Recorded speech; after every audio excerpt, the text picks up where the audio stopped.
ವಿದ್ಯುತ್ ಶಾರ್ಟ್ ಸರ್ಕ್ಯೂಟ್ನಿಂದ ಅಂಗಡಿಗಳಿಗೆ ಬೆಂಕಿ ತಗುಲಿ ಭಾರೀ ಅನಾಹುತ ಸಂಭವಿಸಿದೆ ಎಂದು ತಿಳಿದು ಬಂದಿದೆ.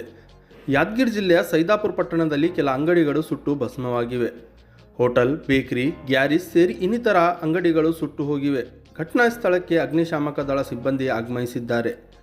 ಅಗ್ನಿಶಾಮಕ ದಳದಿಂದ ಬೆಂಕಿ ನಂದಿಸಲು ಹರಸಾಹಸ ಪಡೆಯಬೇಕಾಯಿತು. ಸೈದಾಪುರ ಪೊಲೀಸ್ ಠಾಣೆಯ ವ್ಯಾಪ್ತಿಯಲ್ಲಿ ಈ ಘಟನೆ ನಡೆದಿದೆ.